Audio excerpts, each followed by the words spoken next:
All right, for the recording, welcome back. We are ACI Course 6, Class 2 on September 8th, 2024. Let's gather our minds here as we usually do. Please bring your attention to your breath until you hear from me again. There's something.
Now bring to mind that being who for you is a manifestation of ultimate love, ultimate compassion, ultimate wisdom, and see them there with you,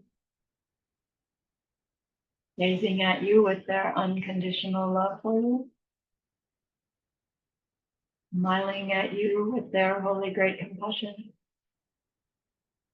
their wisdom radiating from them, that beautiful golden glow encompassing you in its light.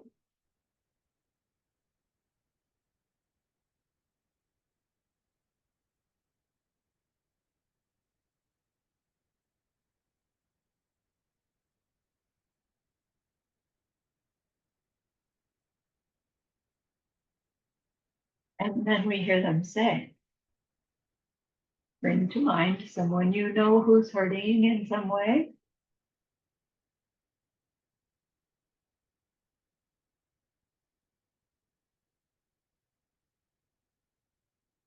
Feel how much you would like to be able to help them.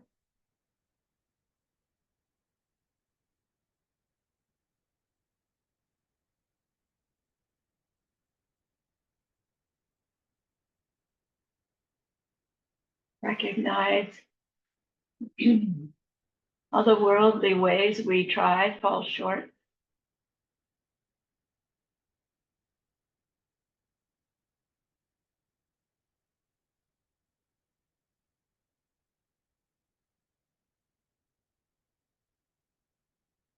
How wonderful it will be when we can also help them in some deep and ultimate way, a way through which they will go on to stop their distress forever.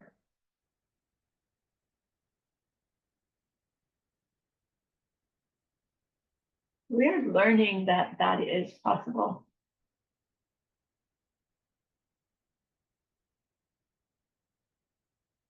Actually, inevitable.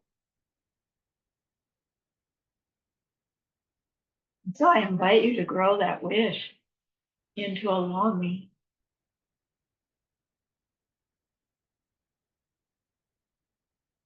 And thinking of karma and emptiness, grow that longing into an intention.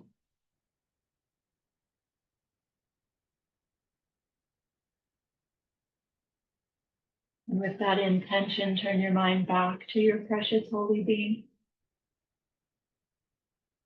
We know that they know what we need to know, what we need to learn yet, what we need to do yet, to become one who can help this other in this deep and ultimate way. And so we ask them, please teach us that.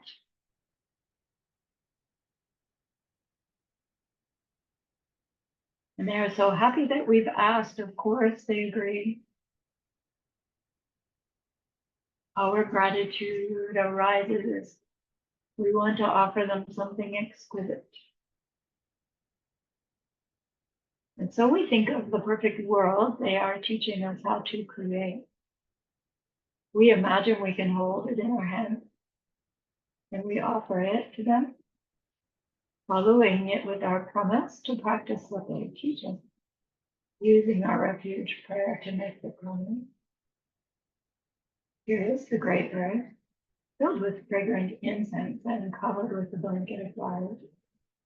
The great mountain or land, wearing the jewel of the sun and the moon. In my mind, I make them the paradise of a Buddha and offer it all to you.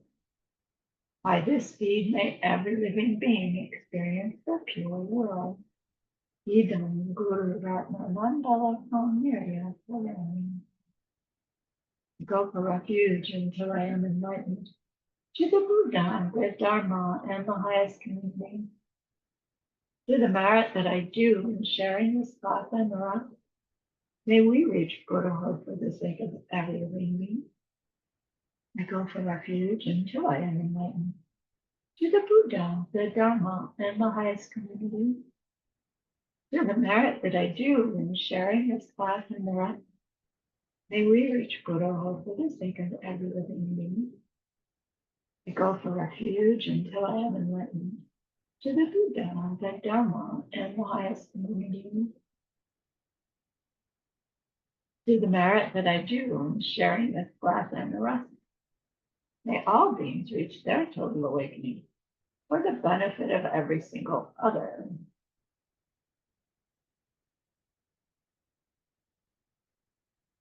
All right, so what's that Sanskrit name for the text we're studying? Blurt it out. Vajrachatika. I can read my wee lips. What's the Tibetan? Dorje Chupa. Dorje Chupa. What's so significant about diamond that it gets in the title of this amazing perfection of wisdom text? Give me one thing, Tracy. The ultimate, that they in the physical world, they're the ultimate, or break all the pieces at 100%, they're all absent from, like, all pieces will be the same. And why is that important? It's important to help us to understand that everything is absence of its own self-existence. Identically.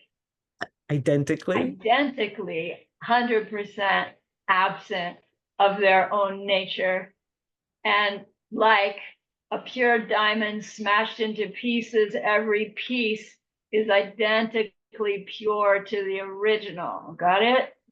got it. Thank All you. right, that's actually number 3. Somebody give me another one. God. The diamond is the closest to the ultimate in our physical world. In what way? It's the hardest physical and the ultimate. The ultimate nature. You cannot add more or less. It's only the ultimate, and diamond are the closest to that, even when they are not even close, but are closest. The closest in our experience. So you're saying that ultimate reality is the fact that it's not scratchable. Yeah. Oh, no, not scratchable. It's because I don't know that word in English. Oh, okay, because I made it up. That you said that the diamond is ultimate because it can't be scratched by anything. Oh, no, I didn't. I said that it was the closest thing which is truly ultimate or the most of anything. In this case, it's the hardest thing in the universe. Right. Okay, so it's the hardest thing. Yeah. And it's a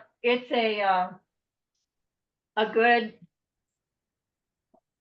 reminder of ultimate reality, because ultimate reality is so hard.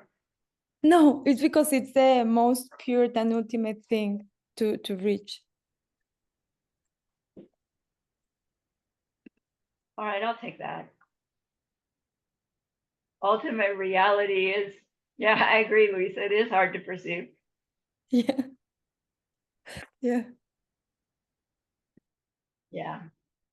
The empty nature of any existing thing is its ultimate nature. And when you know that, you go looking for something ultimate in our appearing world in which there is no ultimate. But as Olga pointed out, the diamond is the closest thing to an ultimate in the sense that it is the hardest thing. And even omniscient Google says so. So now there's another reason that diamond is a metaphor for emptiness. We've had it's totally, all It's pieces clear. are identically pure. We've had it's ultimately hard, although it's not really. What's the second one? It's clear, it's see-through, and because the not but it's the same correlation that emptiness we cannot see. It's all around us, but we are not able to see it. We see Right. through it. Right.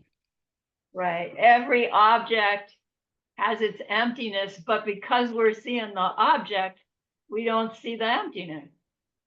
And if there wasn't an object, there'd be no emptiness to see. So you can see how it then means that the diamond, although it's a great metaphor to remind you of what you saw in your direct perception of ultimate reality, it is no way close to ultimate reality because it's an appearing thing. It's a presence, not an absence. And ultimate reality is an absence, technically an absence of something that we thought was there that was never there at all. We'll get there tonight, I hope, if I do my job. So you have to add the word cutter in order to say that diamond is the closest thing to an ultimate, but nowhere close, like nowhere close. Emptiness completely cuts the analogy of the diamond. Diamond cutter sutra. So last on your quiz, what was that Subhuti asked Lord Buddha? It was important enough to interrupt Buddha's meditation, egads. How should we practice? How should we live? How should we think? Right. Who's the we? Just any old us? Bodhisattva. Bodhisattva. What's a bodhisattva to do? Right? There was some old commercial. Anyway, showing my age. What's a bodhisattva to do? What does it mean to be a bodhisattva? One who is practicing on the Mahayana way. Right. Right. Okay, so that's where we go.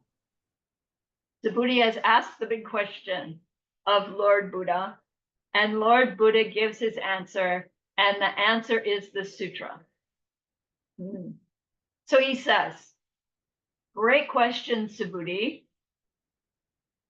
This is what you need to do, practice and think.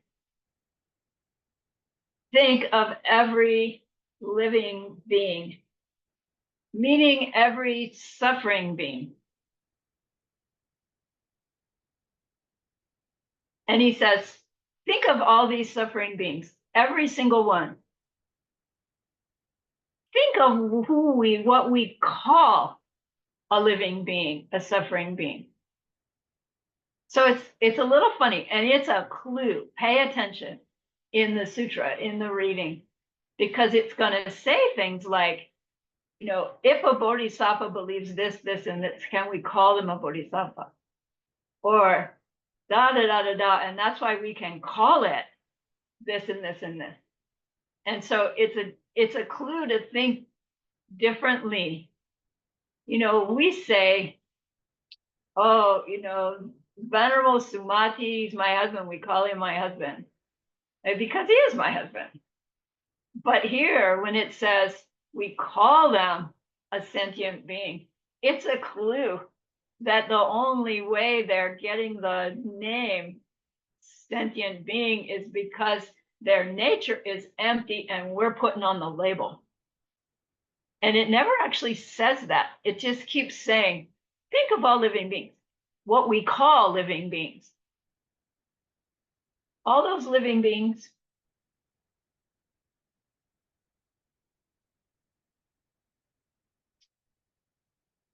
not leaving a single one out. And he says, the way you can know you're not leaving a single one out is think of all the beings that are born in each of those 4 different ways. And we'll talk about it. 4 different ways that a samsaric being can take a rebirth. And if you understand those categories, you won't miss anybody. Oh, with one exception. Think also of all those beings who have conceptions and all those beings that have no conceptions and all those beings that have neither conceptions nor no conceptions. Whoa, cryptic. So the other category of beings are beings that are in deep meditation, such that their state of mind is no longer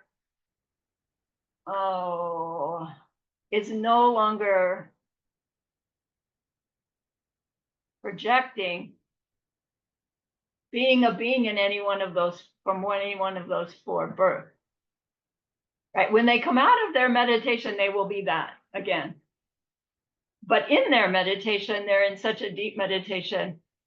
It may be deep, but still conceptualizing, deep and free of conceptualizations, and deep enough to be neither free nor not free, which is complicated, means something else, but it doesn't mean they've disappeared.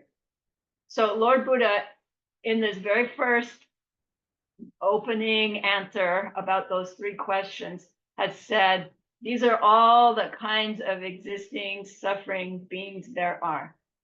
And you need to know them all because you've just asked, what's a bodhisattva to do?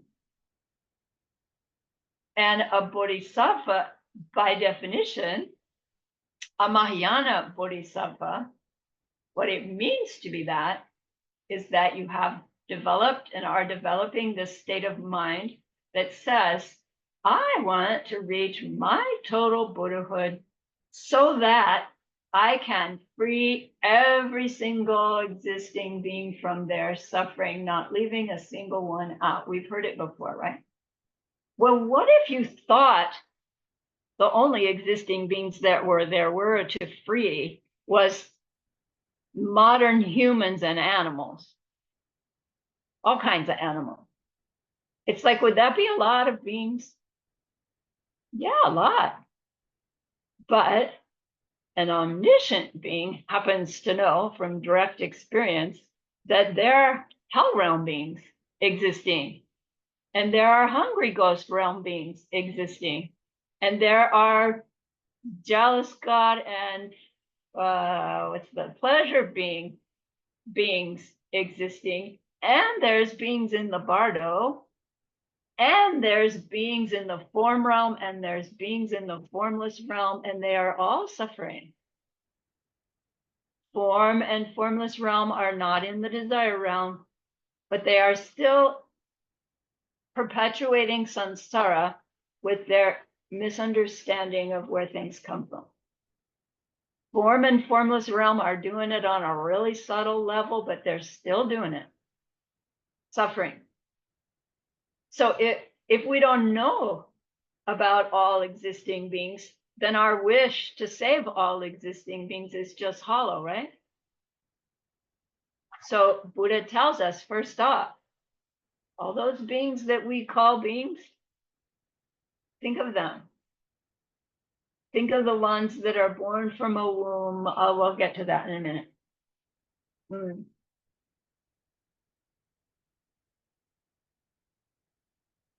What you're thinking about them about is their suffering and how terrible their suffering is. And as an aspiring bodhisattva, you have already gained some level of your own renunciation. This life stinks. Everything goes wrong, even the good stuff, especially the good stuff.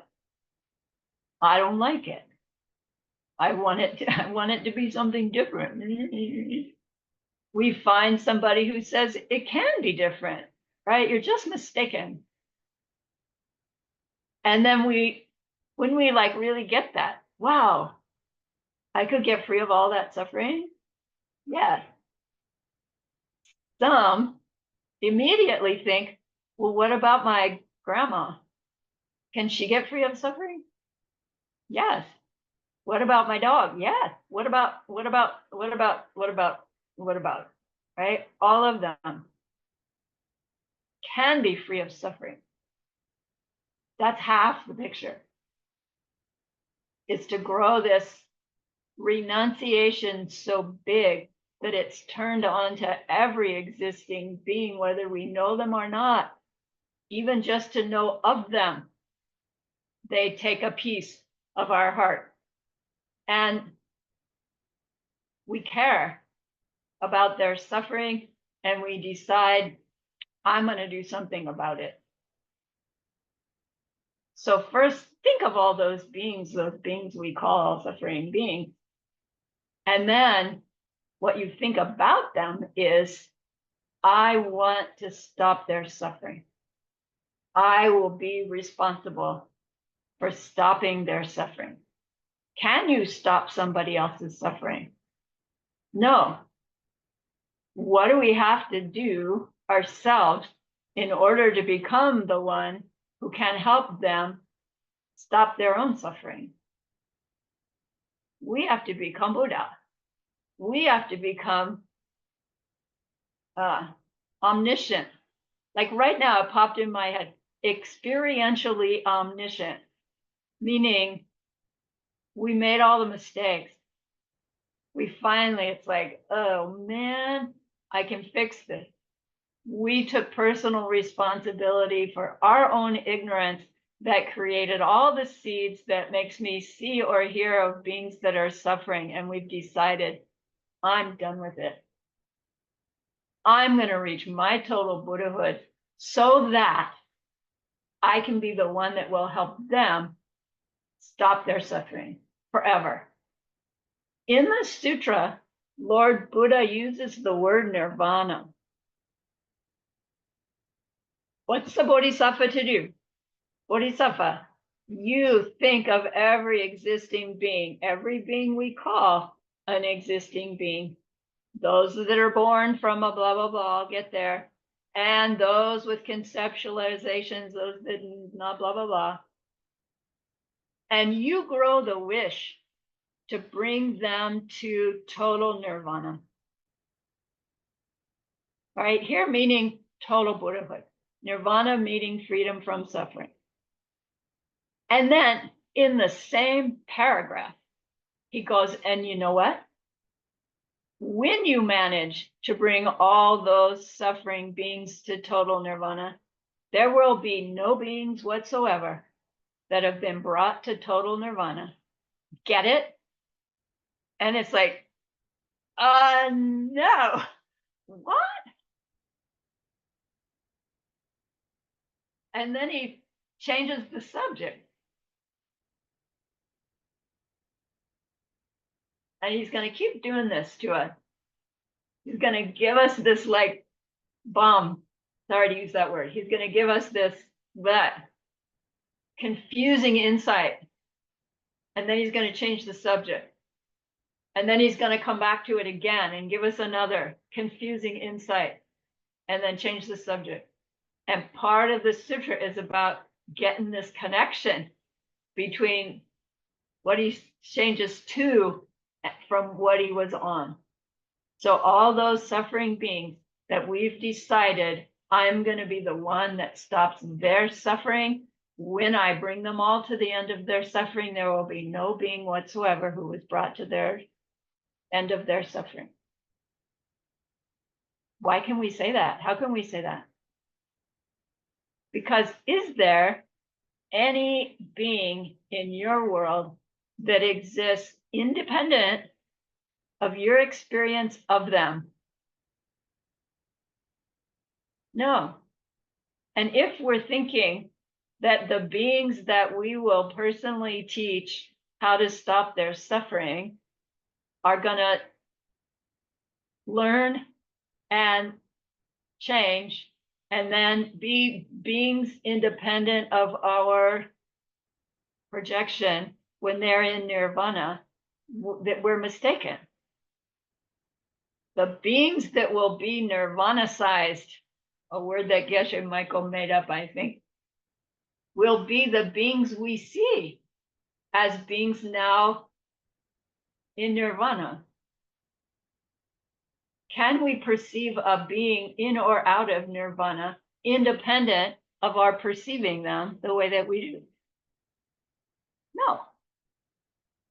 So is Buddha saying, look, you can try to bring people to nirvana, but you won't ever do it?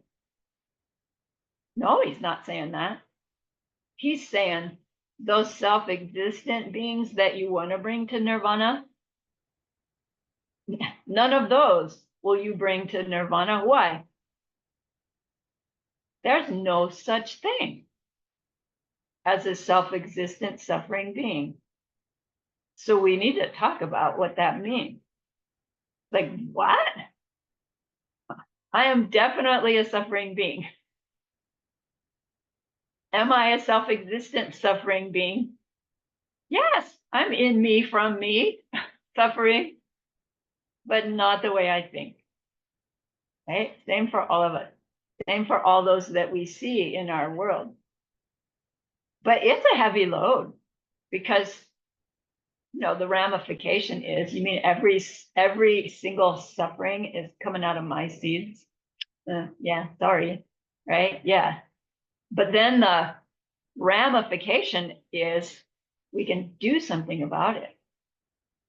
If all that suffering is independent of our behavior, independent of our perception, independent, we're all stuck in it because nobody can do anything about it. It feels like that, but it's all mistaken. Can we do something about something, right? And in this instant, change it? Technically, yes. Practically, no. Because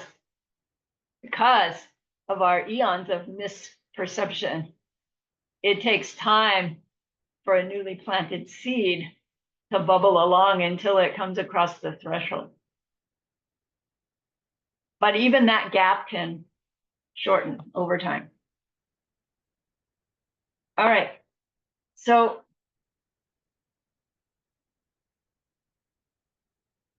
this wish, where's my screen share?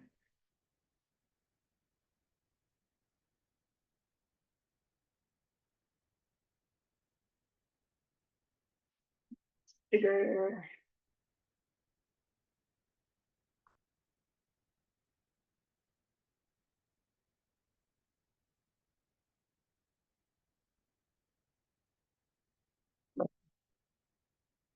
Wait, now I'm missing a couple of people.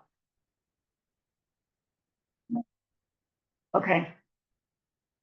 For some vocabulary, I've been using the term bodhicitta. It's the Sanskrit word that that literally means Buddha mind. Bodhi is Buddha, chitta is mind. And it would make us think that when you have bodhicitta, you already have a Buddha's mind, and that's not what the word means. The Tibetans translate it as Jangchu Zemke. Zemke means the mind development. Zem is mind, and Ge is born, bringing it to birth. And Jangchu is the word for Buddhahood. So they say the mind that's growing into a Buddha, the mind that wishes to become a Buddha, is what bodhicitta means. And they often shorten it to Jongsam. But now, the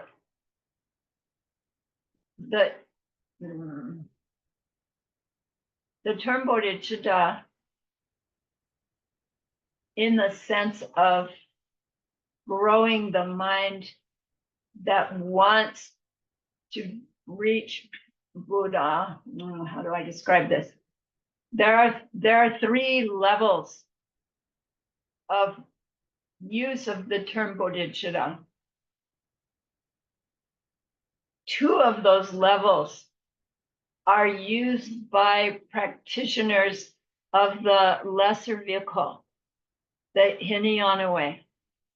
We've learned that the lesser vehicle capacity means that what they believe is their highest achievable goal for themselves is either closing the door to lesser rebirth or reaching nirvana itself. For them, nirvana means that freedom from mental afflictions, freedom from their own suffering. There isn't the capacity to turn their renunciation or their bodhicitta onto others' suffering. This capacity is still, that's their suffering, that's their problem, right? I'm going to be kind because that's how I get to my nirvana. But stopping their suffering is not my responsibility, right? They just don't resonate with that. Not higher, not lower in the sense of we're better than them, just different. And so when they say, I'm growing my wish to reach nirvana, or I'm growing my wish to close the door to lesser rebirth, they use the word bodhicitta. But it's not being used in the same way as when a greater capacity practitioner uses the term bodhicitta. So greater capacity has either naturally or invited by their teacher to turn their renunciation onto others and recognize, oh, if I can get free from suffering, so can they. And something in our heart says, I must do it. So they make the distinction between bodhicitta and the bodhicitta of a great vehicle and call it Mahayana bodhicitta in the Sanskrit. Maha means great, yana means vehicle. So great vehicle, bodhicitta. Tibetans call it Tekjen Semke. Tekjen also means Mahayana great vehicle. So developing the mind of the great vehicle is the term for a Mahayana bodhicitta. Right? It doesn't have Changchub in there because you don't need it because it's inside Tekjen, Mahayana. So this sutra is from the perspective of Tekjen Semke. That's why Lord Buddha is answering Subhuti's question with the first thing you do is come to understand all the different kinds of beings there are. So you don't try to reach your Buddhahood limited by just wanting to help humans. Now, humans are powerful karmic objects, but they're not all sentient beings. And if in our effort to stop suffering, we leave even one mind stream being out, our Buddha paradise will be incomplete, our omniscience will be incomplete, and that's not Buddhahood. So all has to mean all, not leaving a single one out. And that's tough. So we get this short definition of Mahayana bodhicitta from Lord Maitreya and Arya Asanga from that text, Abhisamaya Alamkara, Jewel Ornament of Realizations, that I think One of the translator is working on that one right now. And I think we've had this before, but in case not, Semke Bani Gendin Chir Yang Dak Zokpe Chang Chum Du. So please say it for good luck. Semke Bani Gendin Chir Yang Dak Zokpe Chang Chum Du. Chang Chum, Buddhahood. Semke, I'm going to grow it in the mind.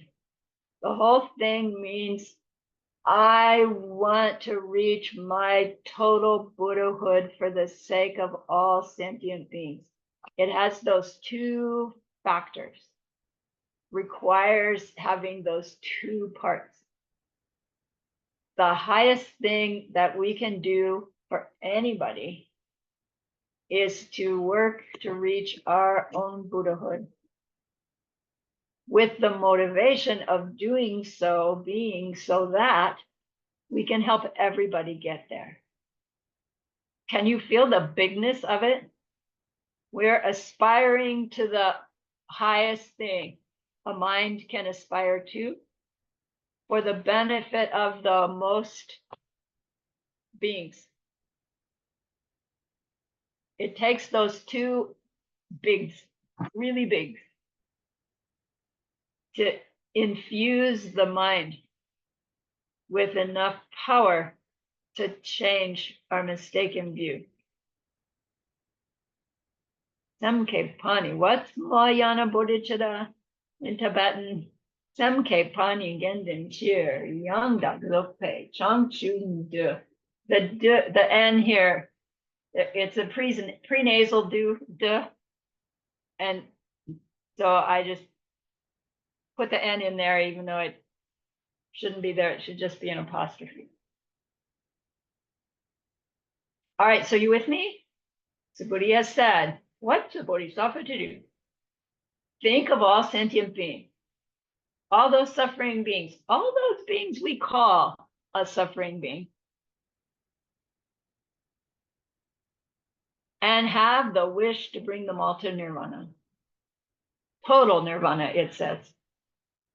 Total freedom from all suffering.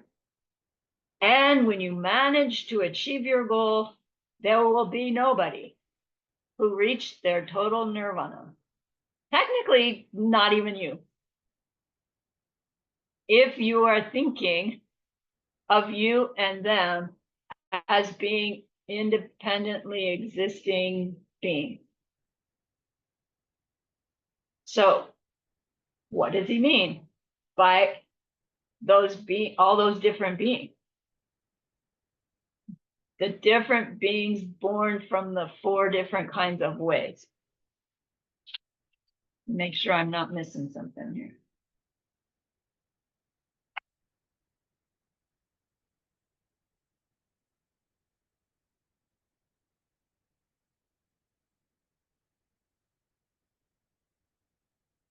Okay, so Gene Shi means 4 kinds of birth. Shi is 4, Ge is born, Nye is place.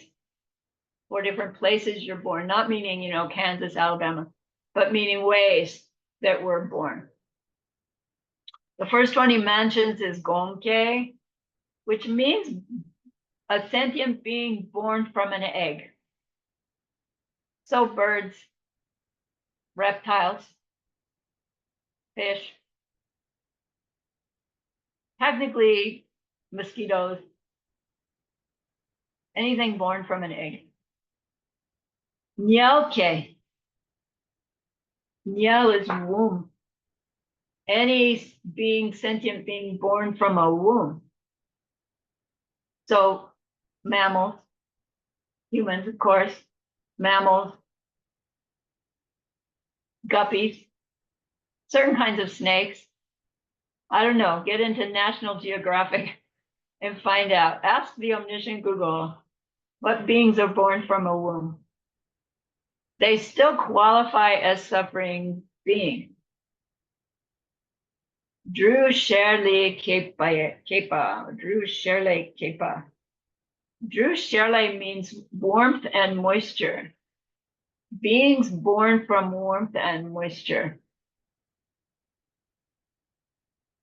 I remember in science class, and you're learning the history of science, and somewhere along the way, in the growing scientists in Europe, they established that the bugs just come out from warmth and moisture, you know? There's no mosquitoes, rainy season comes, poof, you got warmth and you've got moisture, and now you've got bugs. And then along comes the microscope, and it's like, oh no, they came out of an egg. They came out of a whatever. But spontaneous generation was the word before. So apparently, according to Buddha, there are beings who warmth, moisture, poof, being, and they're suffering. And so we include them in the ones we want to help reach their Buddhahood. Kind of weird, right? The next mosquito you see lunching on your leg. Oh, mosquito, I'm going to bring you to your total Buddhahood. Eat well. It's actually kind of fun. And then Zute Kewa. Zute means born miraculously, but they don't mean like, you know, immaculate birth. They mean just poof. They're there. So we don't tend to have that within our reality so much, although I swear I've seen a bug just poof. Like I think there are portals between bug worlds and my world, and all of a sudden one slips through and it's like, whoa, what am I doing here? Because I can just be staring, seeing a place that has no bug, and then all of a sudden there's a bug there. They didn't come from anywhere, just poof. But Zutekewa means a being who just is born complete, which, for instance, if heaven forbid a hell realm seed pops at your moment of death and you go into your bardo, and then the bardo being finishes and they go into their hell realm being, you just show up as a full-grown hell realm being. You're not born as a baby hell realm being and you have to go to hell realm school. You just poof, you're there. Bardo beings are poof, you're there. There are some beings like Padmasambhava, like Patanjali, that are poof, there. It does happen within the apparently human realm, apparently, but mostly we're talking about these other realms that we really don't know for sure. Logically, we get it. By faith, we hear the lamas talk about it, must be true, but we don't have direct personal confirmation necessarily yet.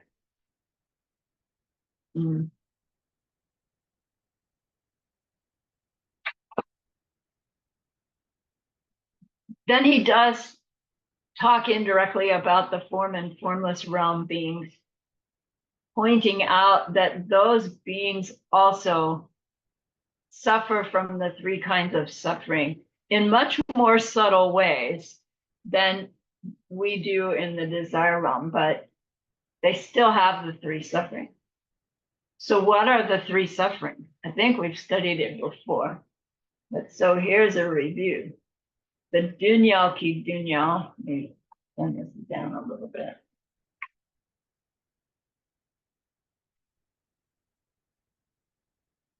Dunya means suffering. So first level suffering means the suffering of suffering. Dunya ki dunya. Obvious suffering, we've heard that. Headaches, backaches, lost jobs, yeah. Pain right now, upset right now is the suffering of suffering. Fortunately, most of us in the human realm don't have the suffering of suffering going on all the time. Some people, chronic pain, right? Some people, chronic distress. But most of us, it's on and off, thank goodness. Second one is Galya ki dunya. Galya ki dunya means that the suffering of change. Good things wear out. Thank goodness bad things wear out too. That's not suffering, that's yay. But when good things wear out, we're left disappointed. We're left wanting for more. We're left misunderstanding. And that means that any pleasure that wears out is a suffering and the cause of new suffering. It doesn't mean, oh, well, then I should just avoid any kind of pleasure. It does not mean that at all.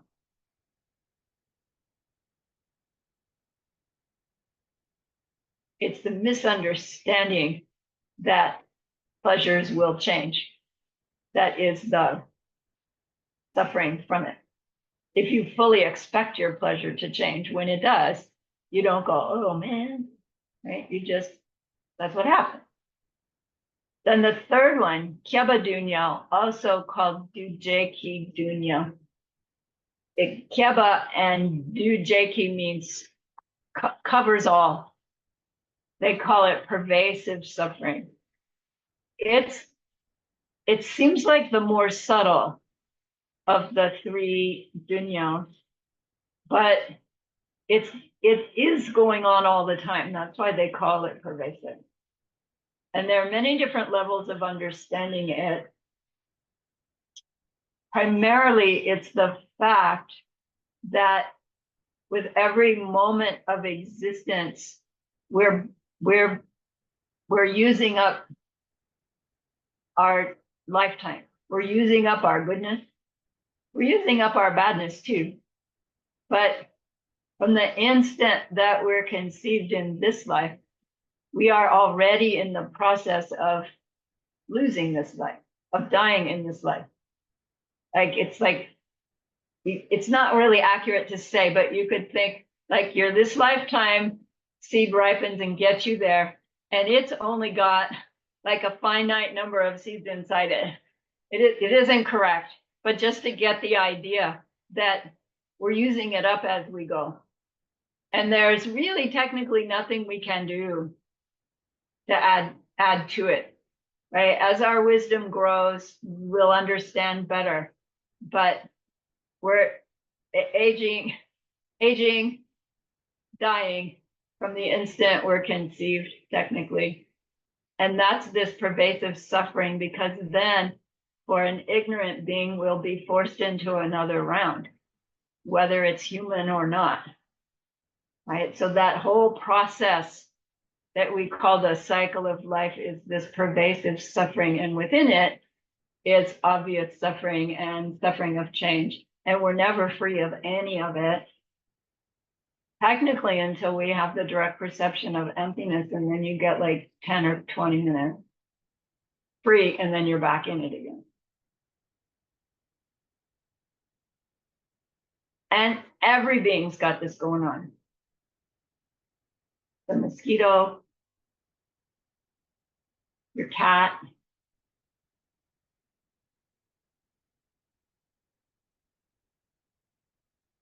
your favorite person, everybody.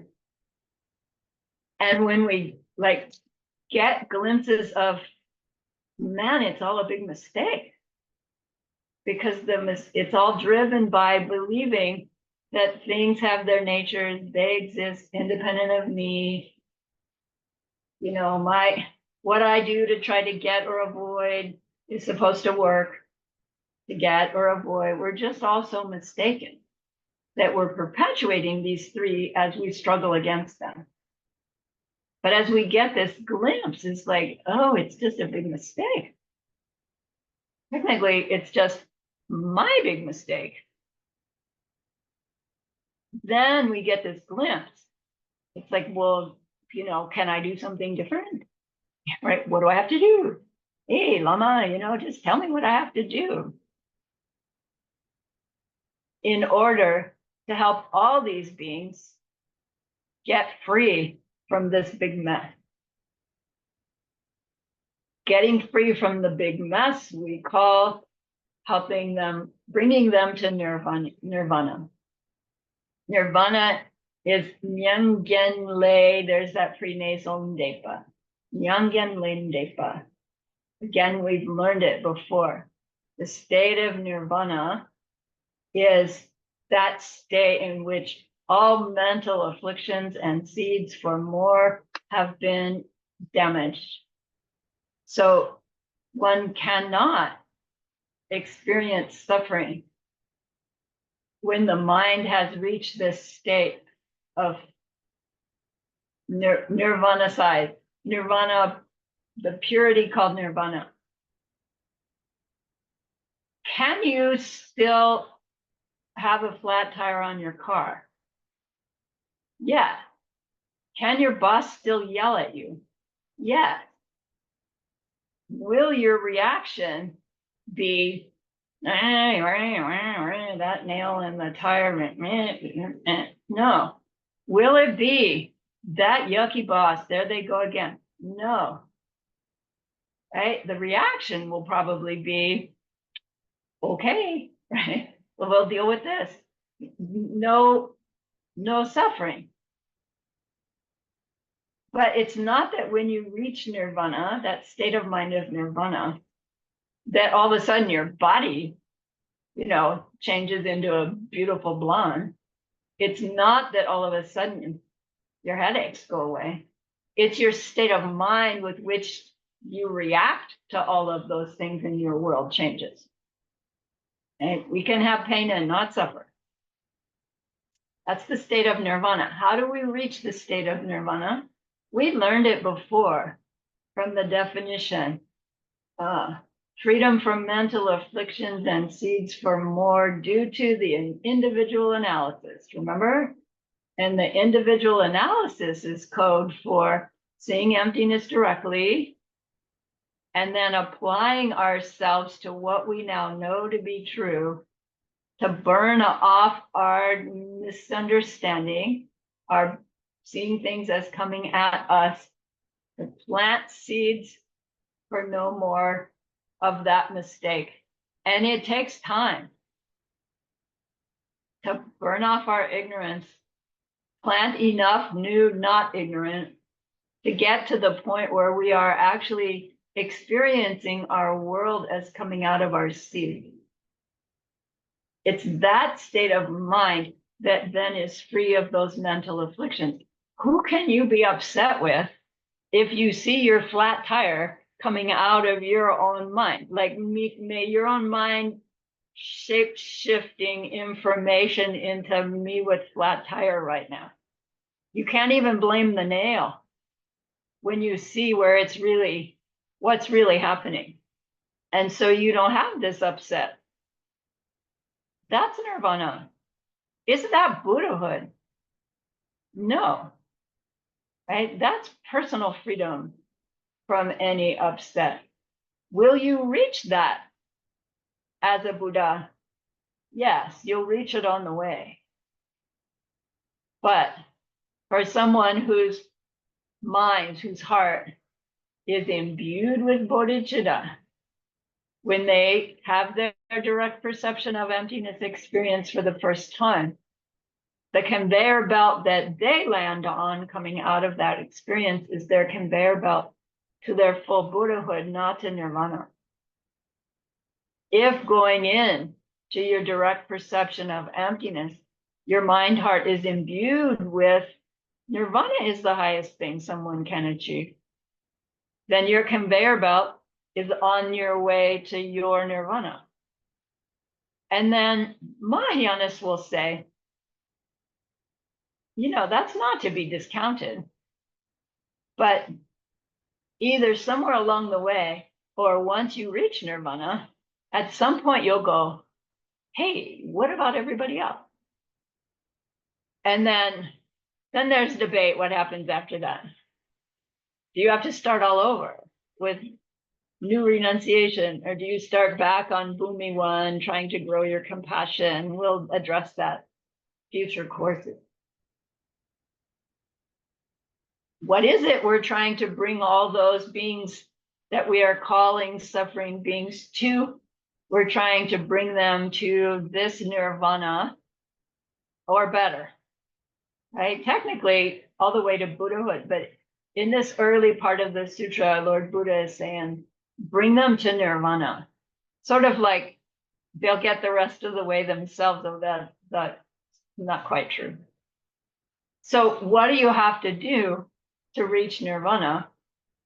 We have to overcome all our mental afflictions, the nyomon. We have to, overcome's not the right word.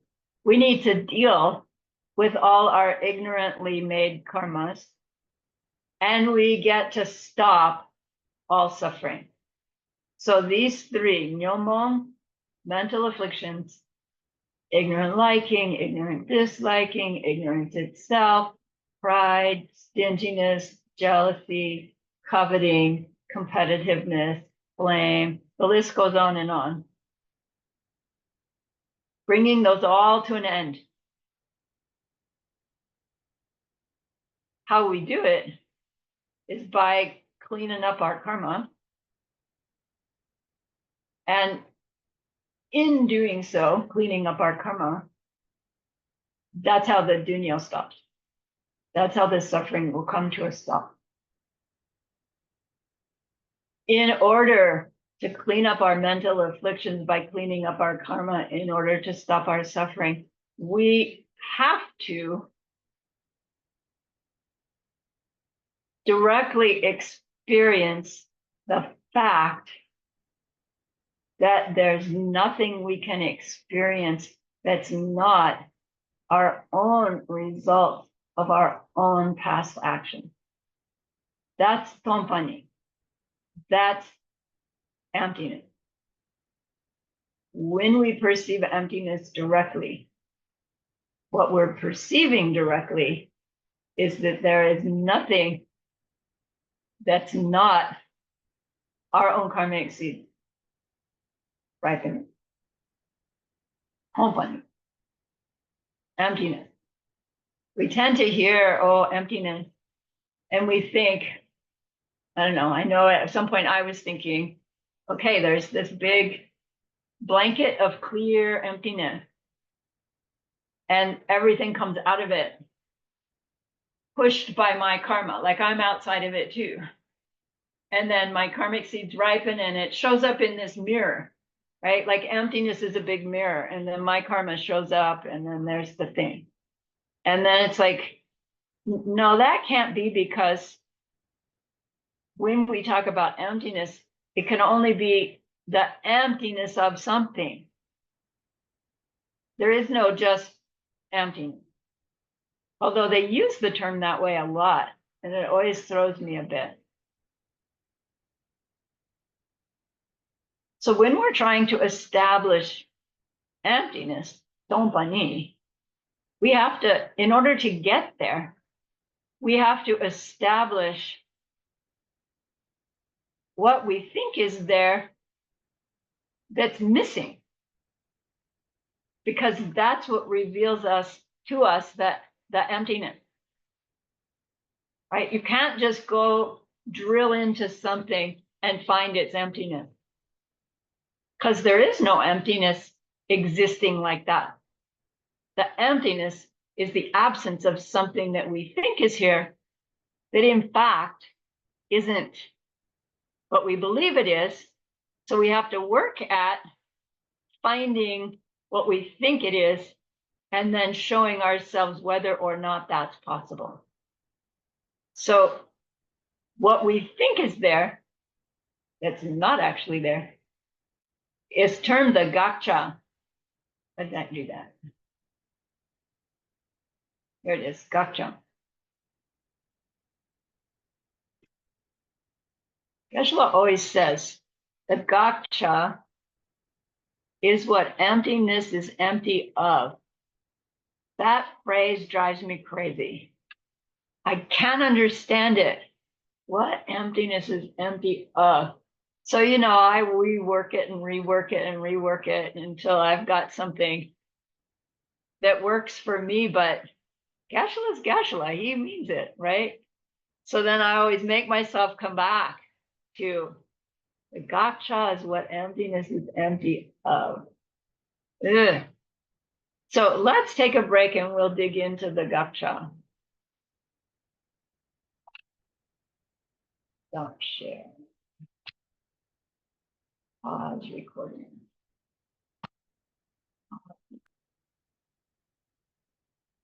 Okay, now I'm true.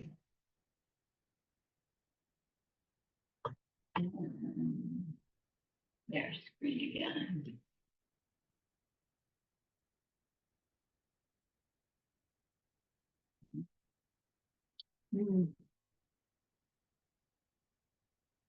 So Gaksha, literally Gaksha means the thing that we deny. Gak means deny and Ja, the thing. And the thing that we deny when we're talking about it sort of generically is a self-existent thing, a thing that could exist independent of any other factor. And that broad statement will allow us in future courses to walk through the meaning of Gaksha from all the different levels of understanding of what's meant by dependent origination and emptiness from the very early part of a Buddhist in training career all the way up to the highest school. And we'll end up seeing it in that practice module called the 6 flavors, where we'll explore it more deeply. Yeah, Gaksha, the thing that we deny. So Geshe-la did this setup. Pretend you've taken a special client to a special restaurant for lunch. You're really trying to impress them. And the bill comes, and of course you take it and you whip out your wallet, you know, like so trying to be so important looking, and you open your wallet and the money that was supposed to be in there to pay for lunch is not there. It's like not about the panic, egads, where did that $200 go? But it's like you're going for something that you believe is there, and you open it up and it's like missing. Something's gone missing that you believed, like you knew it was there, and it's not there. That's the sense that's necessary to grasp this idea of the empty nature of something. We have to first find what's supposed to be there, what we think is there. And then we go looking for it. And when it comes up missing, we've reached its emptiness. If you had a wallet, but you didn't know what money was, and you opened it up, would you know whether there was money in it or not? No, it doesn't matter whether there'd be some there or not there. If you didn't know, then yeah. So we can't find the emptiness of something until we first establish what we think is there. And then we go looking for that thing we think is there. And we come up short. But it's so slippery. It's like, yeah, but if I know money and there's money in my wallet and I open it up and there's money, how can you say that I'm gonna find the money and be able to investigate that it's not there? Because it is there. Don't give me that. It's not there. So when we're looking for the money in the wallet, it's not just the money we're looking for. It's the belief we have in the existential nature of that money that we're looking for. It's the money that would be money for everybody in the same way. Is money money for everybody in the same way ever? Right? If you're a millionaire, you can drop $1,000, no sweat. If you make $100 a week, you can barely give $1 away. Its value is so different from one person to the next. Then you get used to your money. Like Lisa's new in the United States. She's dealing with this little green stuff. And she used to deal with, I don't know, probably bigger, colorful stuff. And my guess is it's kind of hard to relate, here's a 10 and here's a 20. What does it really mean? It's just this green stuff. It's not right. It's not money yet, but it won't be long. But it's always the same.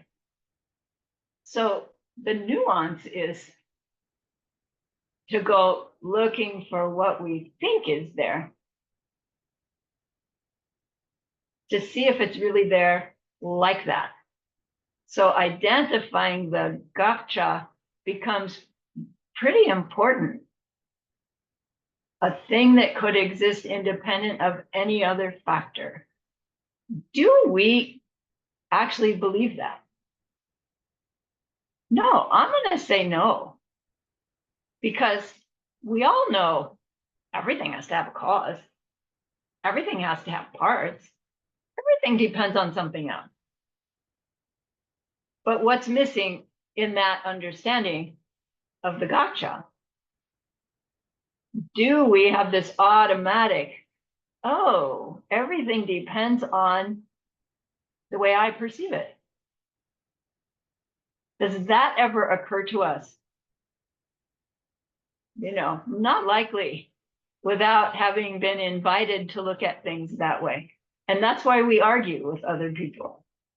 Let's go to lunch. Great, let's go for tacos. No, that taco place is lousy. What do you mean? That's my favorite taco place. I love that taco place. Right? You fight. Because we think that goodness or badness of the taco place is in it. Instead of going, wow, we're disagreeing about the taco place? Duh, because the taco place that I know and the taco place that you know are different taco places. No, they're not. Same address. Yes, they are.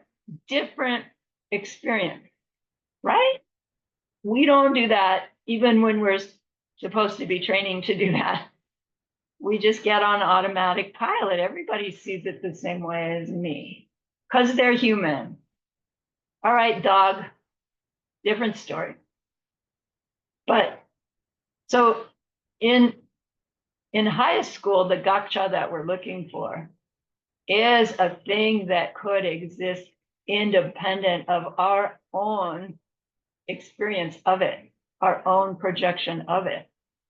Now, to me, it's making a little bit more sense. Like I said, if you didn't know money, would you know whether there was money in that wallet or not? No. Meaning, if you don't know money, can you experience money even if it's, piled in front of you? No. If we don't have the projection of stuff called money, it doesn't matter how much is anywhere. It's not there for you. So really, highest school, in my opinion, makes more sense to investigate than any of the lower ones, because we don't really believe things that happen without causes. We know all that stuff. That's not profound. We know things are impermanent. That's not profound. What's profound is, can something exist independent of the experiencer's experience of it? No. even if it's right there in front of you. What it? And that's emptiness. And that's the way to get to emptiness, is to keep looking for the thing that could be there independent of your personal experience of it. And then it just sounds so absurd. It's like, how can I go looking for something independent of my experience? I have to have the experience in front of me, whether it's the imagined experience or the actual thing.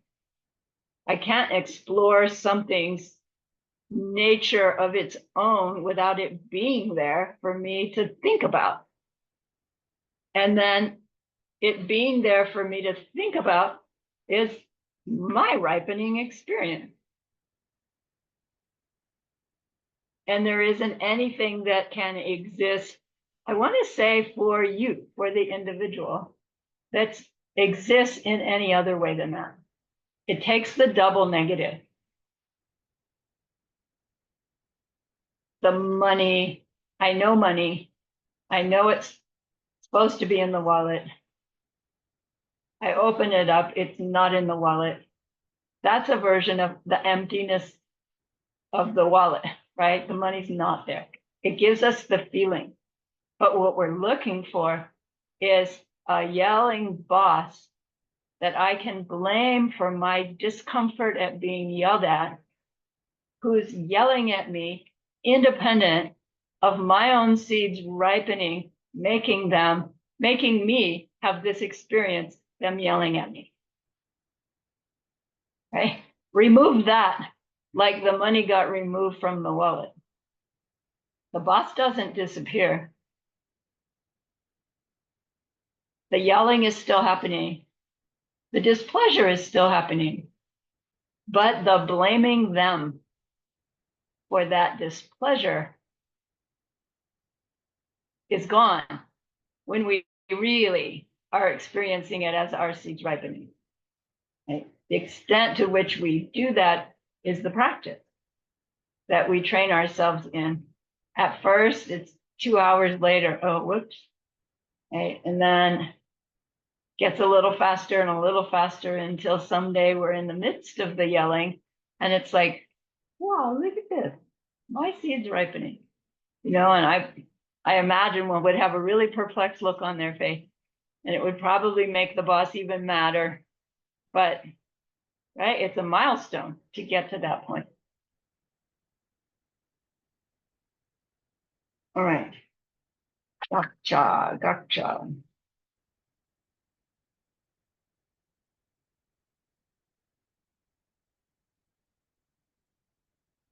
So when we say the gotcha is referring to a self-existent thing, a thing that could exist independent of any other factor, that right there tells us our gotcha is possible. A thing that exists independent of any other factor. What would it be like? A thing that existed independent of causes. A thing that existed independent of parts. A thing that existed independent of your experience of it, or your knowing of it, or your, you know, how else can I describe that? Your awareness of it. Can there be such a thing? No. Self-existent thing. Self-existent things are impossible. Do we blame self-existent things for all kinds of things? Yes, if you are like me, constantly. And this sutra, Diamond Cutter Sutra, doesn't come out and say, this is how you get over that. He drops this, what's the Bodhisattva to do? Think of all sentient beings, don't leave a single one out. Bring them to nirvana. And when you manage to bring them to the nirvana, there won't be a single being who's brought to nirvana. And then he changes the subject. Like, what? What's the gotcha in that case?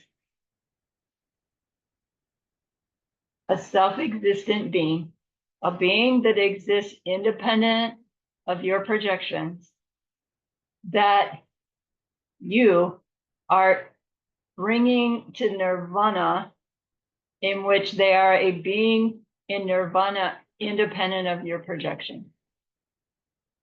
Will there be such a being in nirvana independent of your projection? If you don't know money, can you know whether there's money in the wallet? No. If we don't have the projection nirvana being, can we see one? No. Can we bring a self-existent being to self-existent nirvana? No. There'll be no beings who reach nirvana if you're thinking of the beings that you're helping to reach nirvana in the wrong way. Will there be beings, free of mental afflictions because of what you do for you? Will you perceive beings free of mental afflictions at some point? Yeah. Will they be self-existent beings in nirvana? No. Because you yourself have to reach the place, or better, where you yourself are perceiving everything as coming out of your own seed. And without that, we can't actually bring anyone to nirvana, because there's no self-existent suffering being, even. Any being that we see as suffering, it's our projections making us see them as suffering. Does it mean they don't really exist at all? And our mind makes them a cardboard cutout? No, they are existing. Each one unique to the being who perceives them, knows of them. And each one not anything other than what they're being perceived as, including perceived as themselves, of themselves.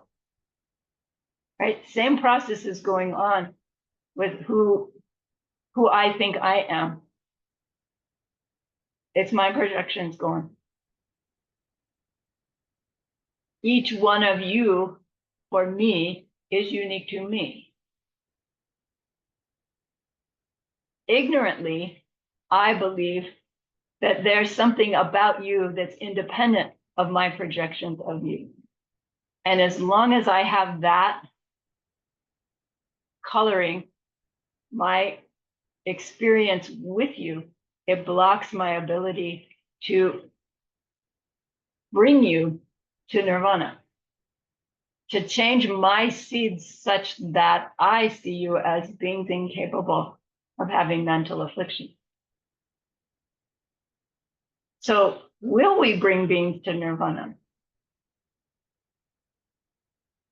Yes.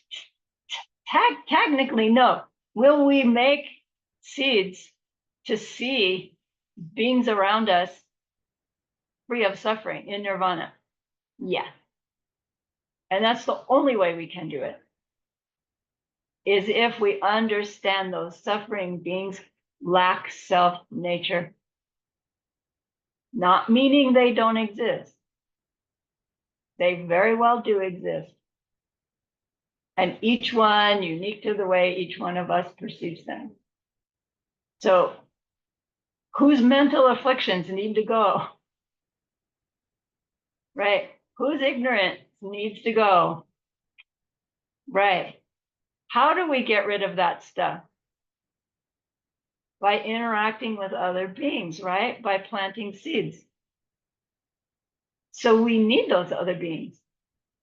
We make them, we need them, we make them. Not intentionally, right? It's not like, okay, I'm going to sit down and decide a bunch of jerks in my life so that I can burn off my. It's not like that. It's all it's the process happening. And the greater we can be aware of being part of the process, the greater is our ability to see that, oh my gosh, I can change. I can change. I can change. Do you hear that? Because we're all lack our own self-nature. If we had self-existent me, like me, I've always been like this. I always have to be like this because this is me. I'm stuck. If I can identify more and more with my empty me, available.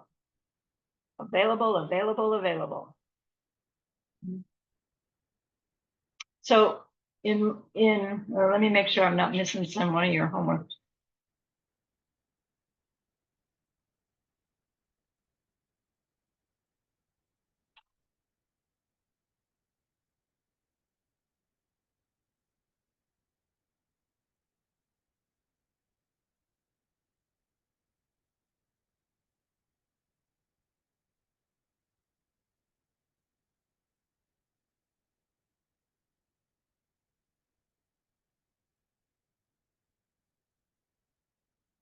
Now, Geshe went through the different levels of dependent origination and antonyms.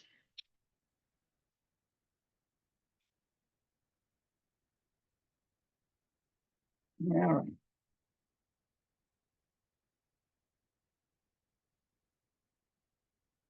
There's a question that says, what do they mean by dependence?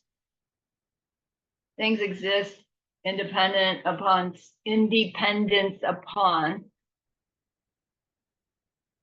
something else. High school Diamond Cutter Sutra means dependence, means to depend on one's own projection. Every existing thing for you depends upon your ripening projection. And that's true for every conscious being.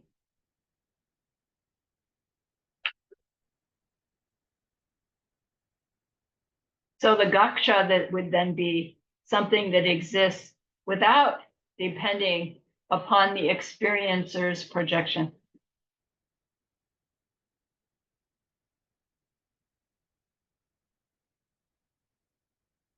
And that explanation of gaksha is the most comprehensive. Whereas the others, depending on causes, depending on conditions, it leaves some things out.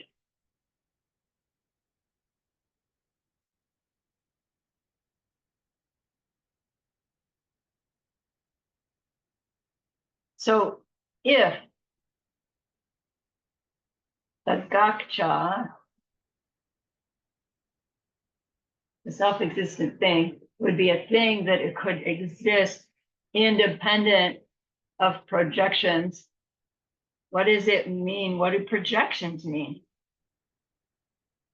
And we've heard projection means some past imprint that we made in our mind gains enough strength or power to cross the threshold into its ripening result. And out comes subject-object interaction between in a full-on picture experience.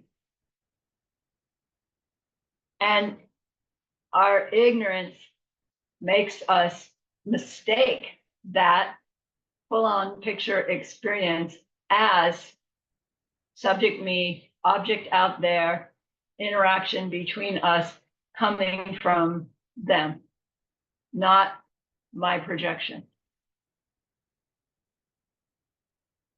So how do projections work? Doesn't there have to be something out there for the projection to land on? We've heard that before. Otherwise, our projection would just fly out and just go on forever. And it could never make something solid. I mean, it's a lousy argument actually, but it's our experience. It's like what an ignorant mind would say. It's like, come on, there's got to be something there for the projection to land on, or else it doesn't make sense. And the like what's really happening as our projection ripens into that angry yelling bot, because this projection's ripening into our experience is this highest meaning of dependent origination. Everything we experience is dependent upon those seeds ripening from our own minds.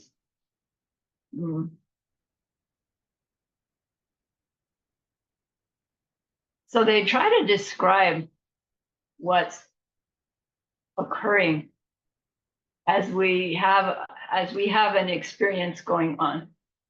And highest school says when you're looking for the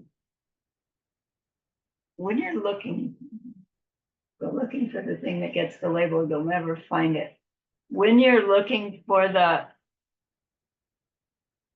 gotcha, when you're trying to show yourself that the gotcha does not exist, the thing that exists independent of your projection, you take an object and you recognize that I'm perceiving the pen and I believe the pen has its identity in it, but I'm told that this experience of me seeing pen is my projection coming out of my own mind.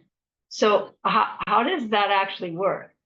And they describe that if you could slow the process down enough, then you would find that your eye is picking up little pieces of information. The eyeball can only perceive color and shape.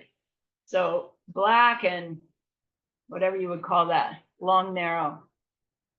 And then the mind processes that, maybe just into black, long, narrow, because it's not quite enough yet.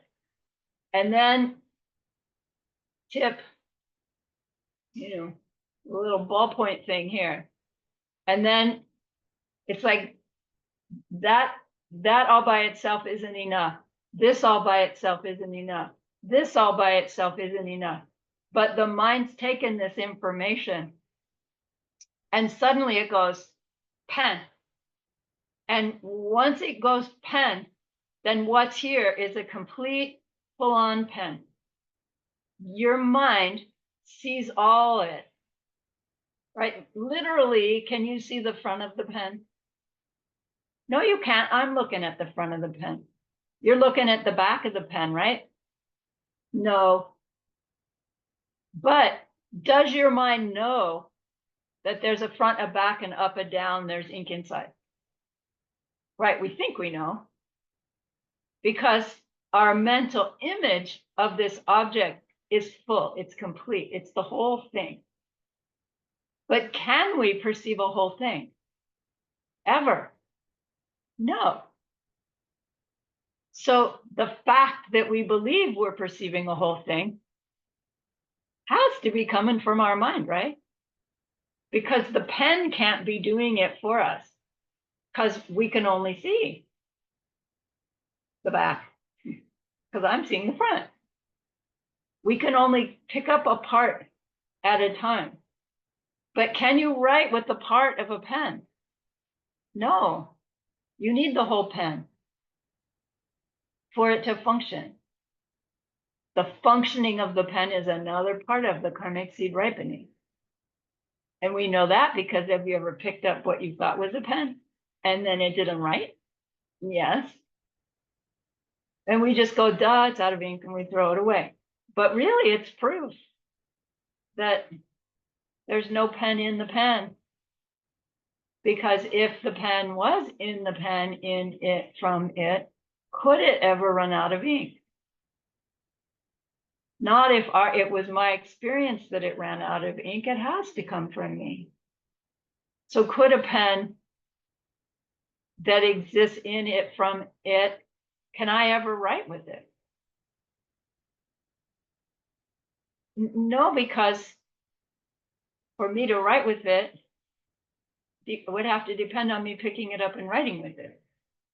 If pens in them, from them, write, then it'll be writing all by itself because it does it independent of any other factor. Right? Really self-existent things are so absurd that when we get close to seeing it directly, I say you will start laughing. But don't, because it'll kick you out of meditation. But it feels like that to me. It's like, this is so absurd. It makes me want to laugh. Why did I go there? How do you establish the no self nature of the object? Middle way gives us this mantra that's fun to say anyway. Tanye takpe takdun sowe tsena minye. It's a tongue twister. Tanye takpe takdun sowe tsena minye. It means when you go looking for the thing that gets the label, you will never find it. When you go looking for the thing that gets the label, you will never find it. The projection is putting on the label. When we go looking for the thing that gets the label, we're looking for the pen that our mind is thinking is already a pen, that our label goes on it and says, oh, this is this pen for me. Kind of mind only school. But what's happening?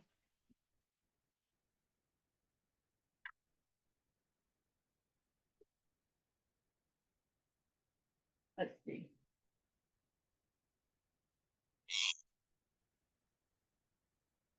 If I can do this.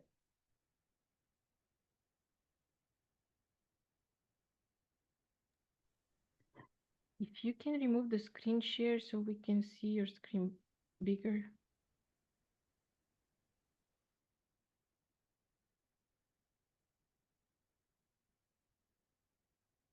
Is that a face? Yes. All right, I got to do it over. Some people said yes.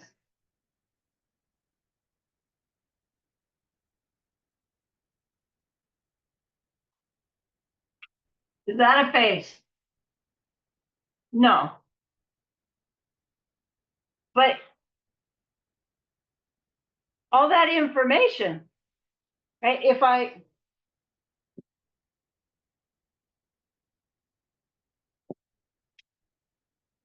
Now is it a face? Yeah, let's do this.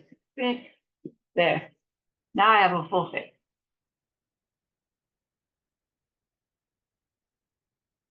So now, let's do eyeball.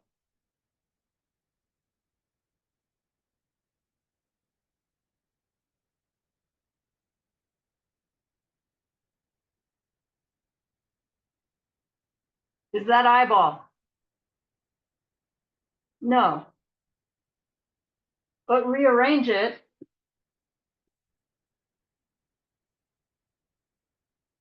Closer, right?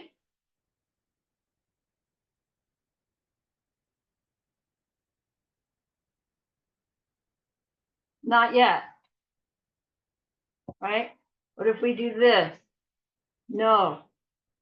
This. No. This. No. Right? I can't get any smaller.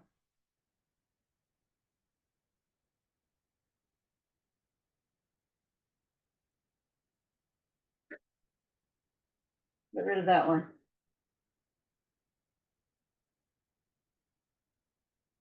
So if we started with the face,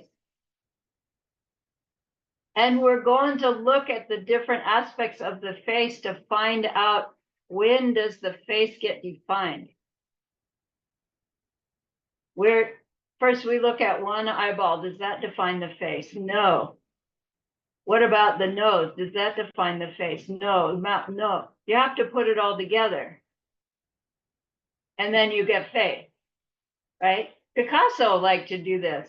You look at a Picasso and you see, a lady bathing, but when you look at it, it's like, no, he never connects the dot, you know?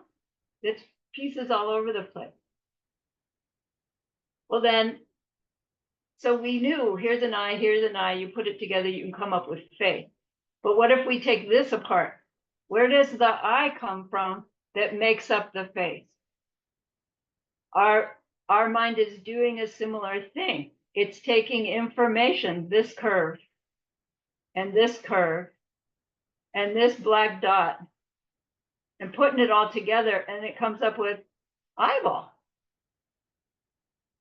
But if these parts made eyeball in them from them, it wouldn't matter if this part was over here and that part was over there and this part was over here. Our mind would see eyeball, but it doesn't. Because the eyeball depends on our mind putting it on. It's not in the eyeball drawing. It makes it eyeball. But even my demonstration seems to think it is. Because look, I take it apart, we don't see eyeball. I put it together, we see eyeball. The demonstration is about when you go looking for the thing that gets the label, all you find is these smaller parts that the mind is overlaying with the identity, and then overlaying with an identity. And when we're trying to find out where is the actual identity, we pull apart and we look, and we pull it apart and we look, and we pull it apart and we look. We go down more and more subtle ways that something could appear to us. And we always find that that thing that's appearing is getting that label. Something more subtle getting that label. We don't ever get down to the point where we go, oh, look, there's nothing there at all. Because that's not the ultimate nature. We get down to the point where we say, I get it. There isn't anything there that has its own label. There's always something more subtle that my mind lays a label onto. And then you build it back up again. Oh, bring those together, I get this label. Bring those together, I get this label. Bring those together, I get yelling, boss that jerk, he's at it again. Why is he blaming me? None of it in the thing that we're labeling it in the way that we are. Hanye, takpe, taktun, soe, tsine, minye. When you go looking for the thing that gets the label, you won't find it. You'll never find the thing that gets the label. You find this part and this part and this part, your mind puts together into the thing. Well, let's look at this part. What about that part? Nope, more parts that the mind puts on the label. Identities at every level are our mind's label, right? Label meaning the name and the term. The term meaning the name and what the thing does, what we believe the name means.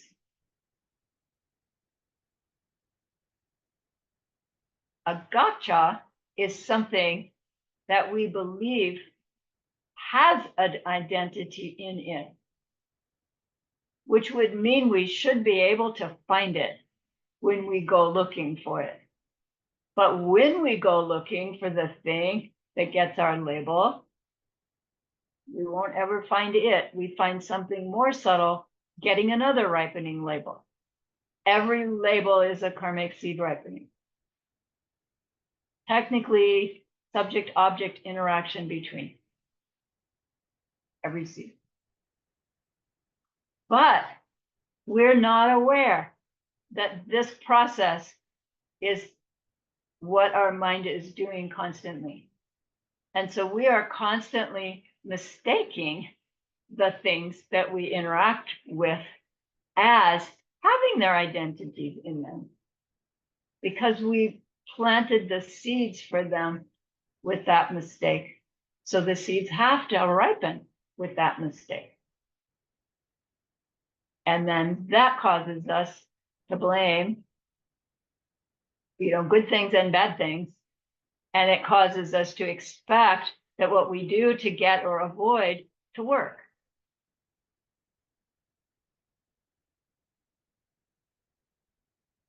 And sometimes they do, which is actually kind of unfortunate.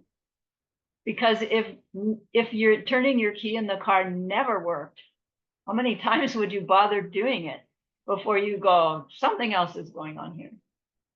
But it works most of the time. And then rarely it doesn't work. And then we have a reason why it didn't work. The battery died. I'll just fix it. And we don't question our reality just because suddenly our car doesn't start. And it's because our mistaken belief is so darn strong.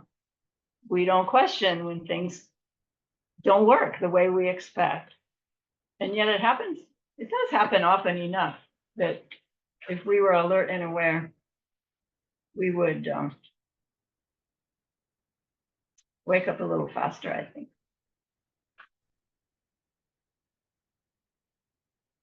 So the key is, says Geshe-la, is that when we're looking for the gakcha, like actively looking for something that could exist independent of this process, parts, label, parts, label, parts, label, we're looking for something that in fact doesn't exist. And in fact, never did exist. And it makes us think, well, why am I bothering them?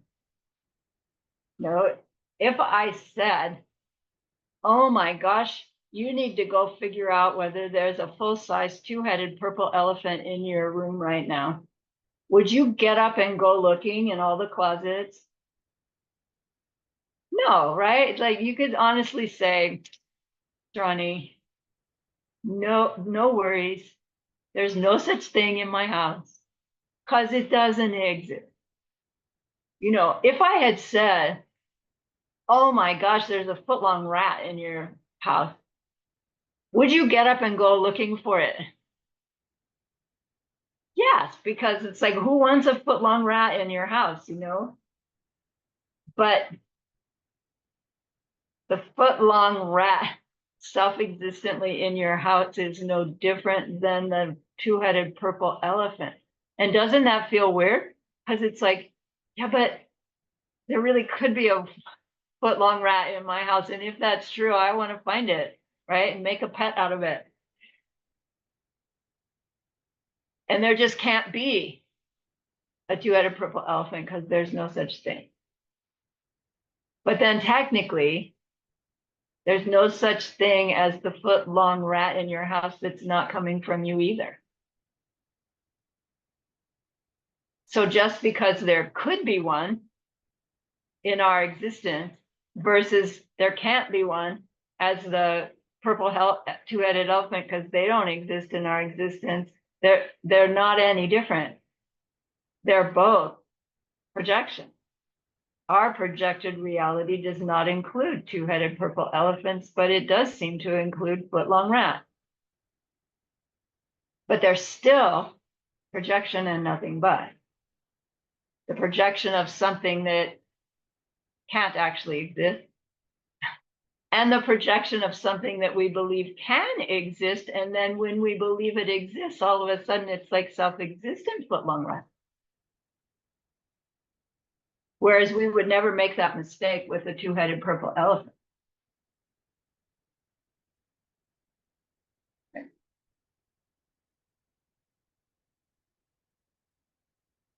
So who is it that you, the fledgling bodhisattva, is going to take to nirvana? Suffering beings? Or my projection of suffering beings? Which ones are more real? Suffering beings or my projection of suffering beings? Which one feels more real? Suffering beings. My projection, suffering beings? Yeah, I'm just making that up. That's like a movie, like a dream. No.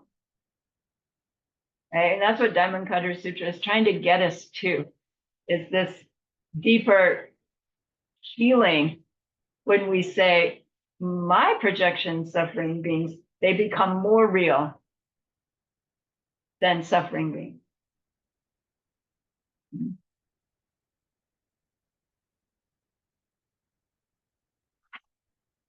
All right. There's no such thing as a self-existent suffering being. It's like a two-headed purple elephant in your room right now.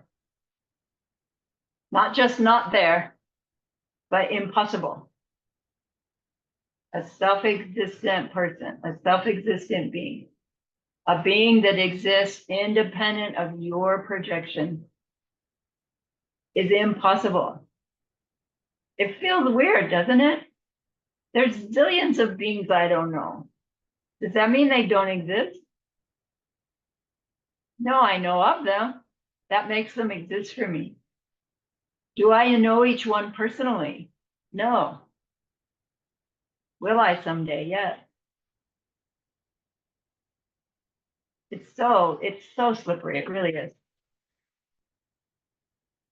Everything is our projection, and they are absolutely real because they are our projection. Everything is our individual ripening karmic seeds, and that's what makes them real. Does that mean we're the only existing being? No. All of those beings that are our projections are real, very real. Projections are real. Anything that's not a projection is like a movie, is like a dream, is like, right? Even worse than that, anything that's not a projection is impossible. We study in Arya Nagarjuna with it. The impossible versus the invisible. Just impossible for something to exist for me that's not a ripening my seed.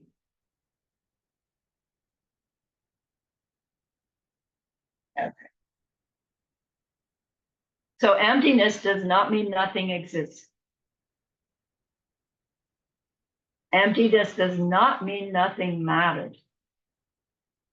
The wrong understanding of emptiness would come to the conclusion, well, if those things don't exist in the way that I think they do, out there from them, then they must not exist at all. Because to say they're just projection,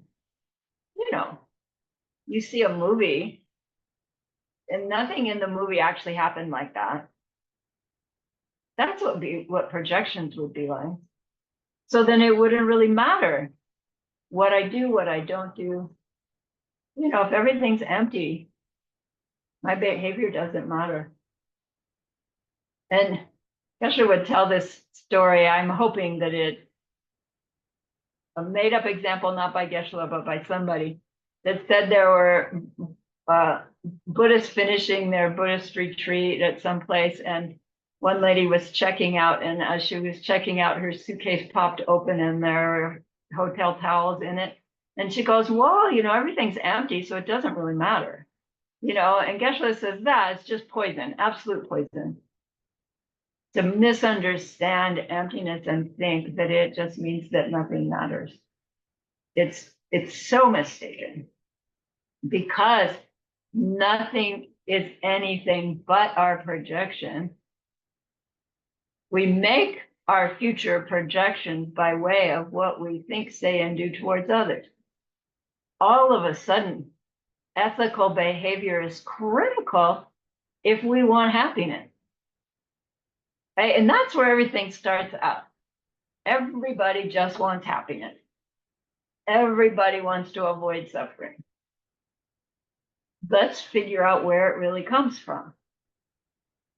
And when we start to glimpse it, we see that my behavior now and now and now and now is what's creating the circumstances of my future experience in every single detail. Nice, not nice, samsaric, ultimate, paradise, being, emanating, all created by the way we've imprinted our mind by way of our behavior. So the closer we understand emptiness, the more keen we are to avoid harming others, to try to be helpful, to try to do both in order to bring them to their nirvana, in order to create beings that are nirvana-sized. Have them come out of our mind instead of all these suffering beings in our world. So Buddha spent as much time teaching ethics as he did emptiness. And that's the pattern that we see in Heart Sutra. He gives us this glimpse into the no self nature of something. And then when he changes the subject, he goes to something about emptiness, or I'm sorry, about ethics, mostly about giving, the perfection of giving. And he goes back and forth between emptiness and virtue, emptiness and virtue, emptiness and virtue. And he's, I imagine he's like wanting his audience, like he's going, do you get it? There's a connection here. Emptiness and virtue. And so we'll see it when we get through the rest of the sutra at the end. All right, I did manage to finish your class 3-2 homeworks. I think you can do it mostly. Thank you for hanging in there. That was a hard class. There were a couple of questions, although I think one of the questioners from there might still be there. Louisa, you had something. Just, but what's the meaning of Nyomong? Nyomong, mental affliction. Thank you. Yeah. Yeah, and Tom's gone to bed. I don't blame her. So remember that person we wanted to be able to help at the beginning of class? We learned a lot, whether you know it or not, that we will use sooner or later to help that person in that deep and ultimate way. And that's an extraordinary goodness. So please be happy with yourself.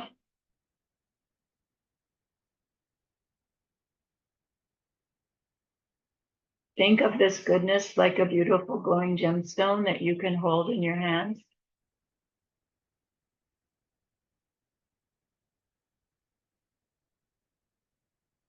Recall your own precious holy guide. See how happy they are with you.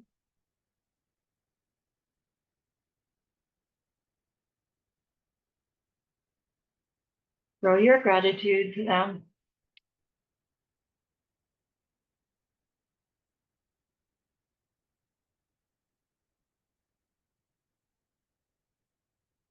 Ask them to please stay close.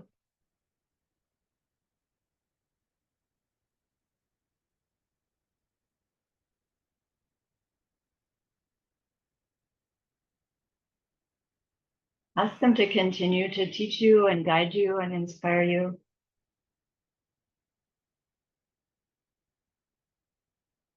And then offer them this gemstone of goodness.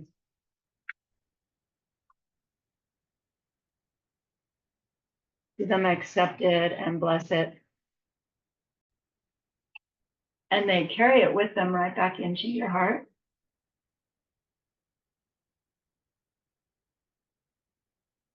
See them there, feel them there.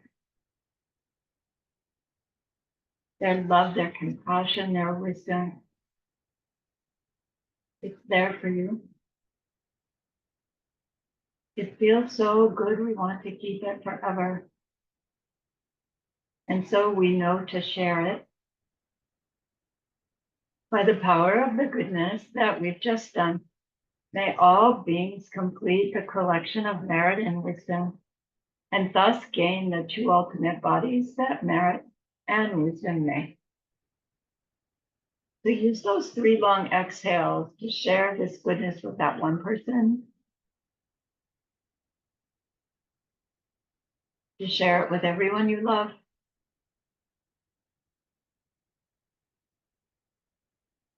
to share it with every existing being everywhere. Now you have a bigger crowd. See them all filled with happiness, filled with loving kindness, filled with wisdom.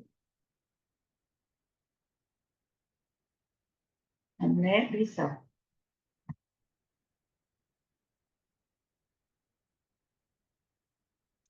Okay. Thank you for the opportunity to share. I really appreciate it.